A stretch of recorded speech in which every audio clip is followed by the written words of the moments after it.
Svetosavska omladinska zajednica pri Petropavlovskom hramu sa velikim brojem vjernika krenula je na još jedno pokloničko putovanje u kom su posjetili manastire Čokešina, Tronoša i Dobri potok. Svi ovi manastiri imaju vjekovnu istoriju upisanu u zidinama koje su mnogo puta rušene, ali i obnavljane.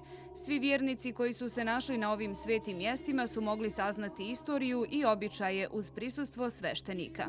Ono što nas raduje jeste činjenica da se veliki broj ljudi odazvao ovom putovanju i to veliki broj omladine. Konkretno na putovanje je krenulo 3 autobusa velika i 1 minibus, dakle oko 173 hodočasnika.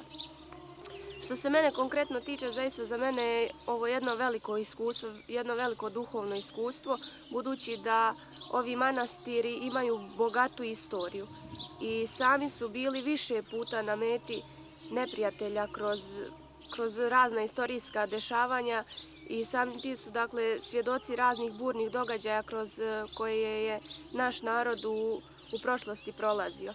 Pravovjernih ljudi spasenje, manastira Čokešinskog utvrđenje, zemlje srpske produhovljene, svih nevoljnih iscijeljenje. Presveta Bogorodice, zastupati nas ne prestaj i pokrovom Tvojim mir nam daj. Prepoznatljivi manastir po Čokešinskoj ikoni Bogorodici Čokešinskoj, znači na svim kontinentima znaju za Presvetu Bogorodicu i na internetu i sa ikonicama i velika je njena zaštita i blagodat. Kogod joj se obratio, bilo lično, bilo i telefonom kad pozovu da se recimo zamolimo za nekoga, pomolimo, upalimo sveću, eto, pomogne i tako, a koji dođu lično, zaista odu sa puno blagodati.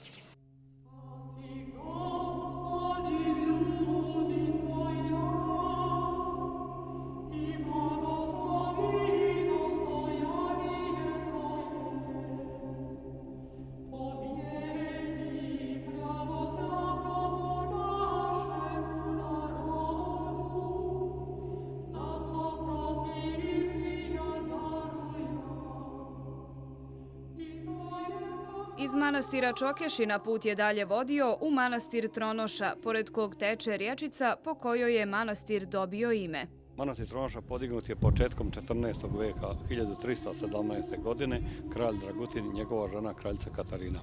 Prema narodnom predanju manastir su podigli braća Jugovići koje je našlo odraza i u narodnoj poeziji, pa se u pesmi Miloš Obilić među Latinima kaže da vidite lijepu Tronošu kod Loznice na reci Tronoši zadužbinu braće Jugovića.